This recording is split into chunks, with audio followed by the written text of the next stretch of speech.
But you can see this storm did a number on this tree, like trees all over this area. You know, be smart about it. Use common sense. Turn around. Don't do it. It's not worth it. In Lumberton, they take the phrase, by any means necessary, seriously.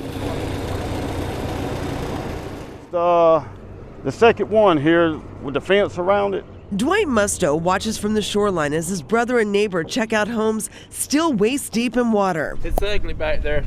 The water's up real high. Like many, he's lived here his whole life and never seen the Lumber River lash out like this. Who do you lean on? Who do you?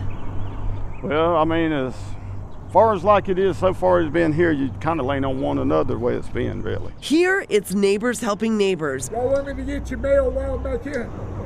But on just about any street corner, you'll see strangers reaching out to the community. Take a break for a few minutes. Pop-up charity stops offer hot meals, cold drinks. We know this could be us.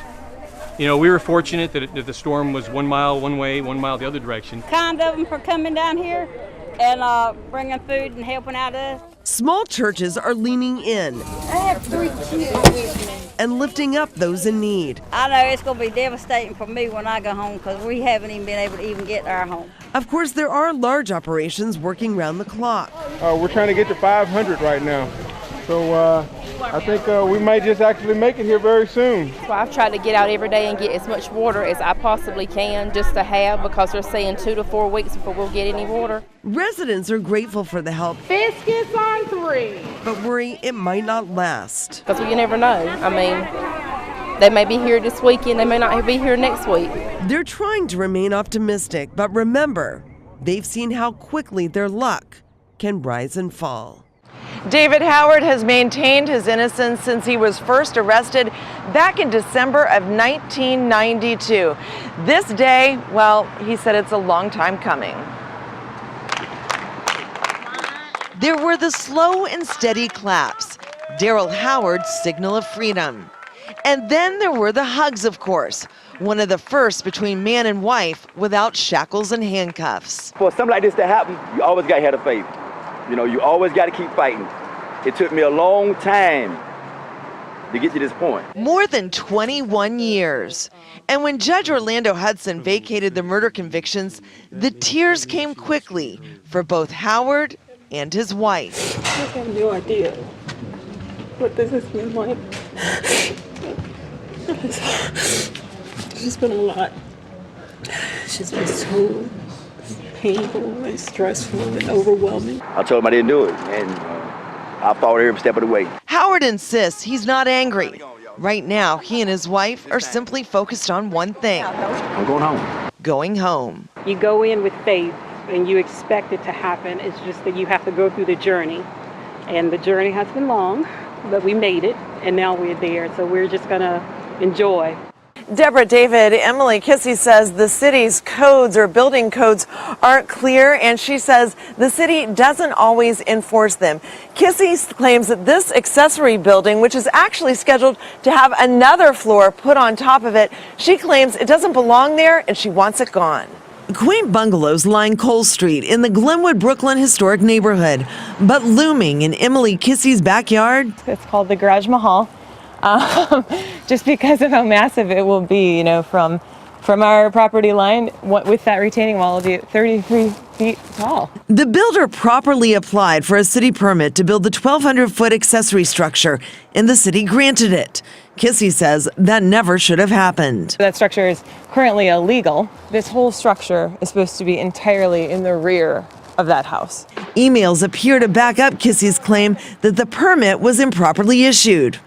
In this one from the city's assistant planning administrator, he says it is clear that this permit was issued in error and not vetted. In another, the city's development review manager says this is truly an awkward mess. And that's just not right. You know, it shouldn't fall on the average citizen to enforce the city of Raleigh's code. Right now, there are 350 to 400 homes here in Goldsboro considered uninhabitable. And all of this debris, well, it came out of one of those homes just today. These vets are taking skills they learned in the military and using them to rebuild lives here, one house at a time. So we arrive with hope. We arrive with free labor. It's not your typical deployment. Beyond the sometimes backbreaking work, there's a quiet sense of satisfaction. Each one of us is swollen up with so much pride. Like I said, just being able to impact that homeowner. Pride. That's something these volunteers know a lot about. Former members of the U.S. Navy and Marines. Today is the United States Marine Corps' 241st birthday. They say joining Team Rubicon, a volunteer organization made up of mostly military vets, has given them a sense of purpose since entering the civilian workforce. To know that the skills that we acquired while we were in the military, to know that there's this opportunity for us to use those skills as a civilian, to give back to the community. It's just, what more could I want? It's the camaraderie, the teamwork, people working together, just hard, dirty work, doing good things for other folks. And for some of the vets, these grueling days offer a sense of salvation. Post-traumatic stress disorder is something that I face every day. And doing projects like this with veterans of like-minded situations, like I said, we heal each other. We're always here for each other. That's what really matters. Their mission here is to muck and gut flood-ravaged homes. They're hauling off debris. They'll be ripping out mottled walls. During their month-long stay, they expect to put their hands on 150 homes. What may look like utter despair to some looks like hope to these folks. It's amazing to see, what we can do when we come together as a community. That's not my monster. Its paws are too bumpy. For Sarah Baker, moments like these with 6-year-old son James are precious. You see, James has a gene mutation and his future is unclear. Baker and her husband changed jobs after James' diagnosis for jobs that have better health insurance and more flexible schedules. Still, the family depends on Medicaid for much of their son's needs. But what it means to us is everything. It has been life-changing. It means everything to James that we can have someone who we trust him with, who has medical training, who can help us take care of him. Medicaid covers a nurse for 20 hours a week. It covers physical therapy. It also pays for James' feeding tubes and specialized bed not covered by the family's private health insurance. In all, James' Medicaid expenses typically total $65,000 a year.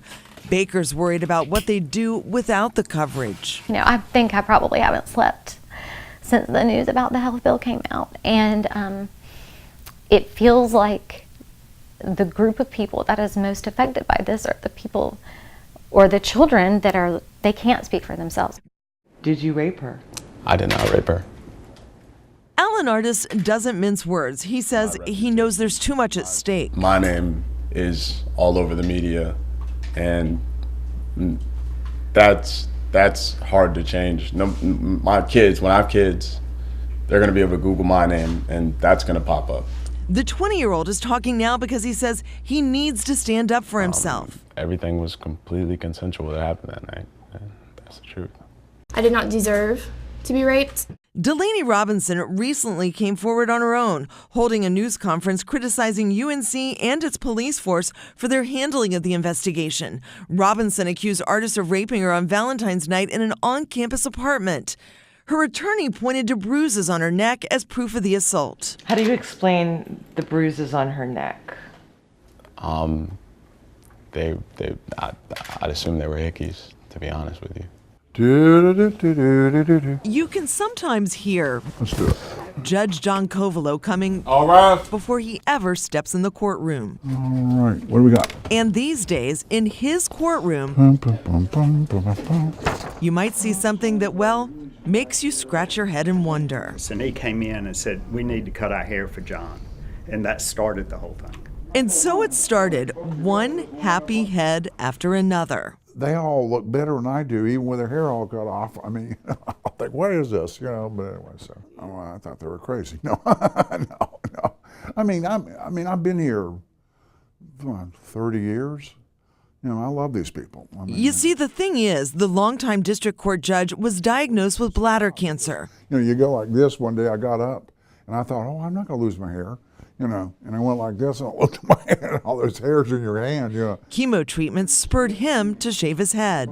Physically, sometimes it hits you and it's sort of like the fog rolling in. Covelo was surprised by the razor-sharp response at the courthouse. Full disclosure, I've never had a lot of hair. He shouldn't have been. But just to show him we stand in solidarity with him. Sometimes you just need to know that someone's with you. I think it's great. The world needs a little goodness like this to just show that we stand with our friends. And what's he pleading to? Known as fair and tough on the bench, Covelo at times is speechless when it comes to all the support. Get a little emotional, huh? Well, but it's not about me. And as for the folks in the courthouse, well, they vow to be there for as long as it takes. If cutting my hair today or tomorrow or the next day brings any measure of warmth to him, that he has people who love him and support him, hey, I'll do it over and I'll do it over and I'll do it over.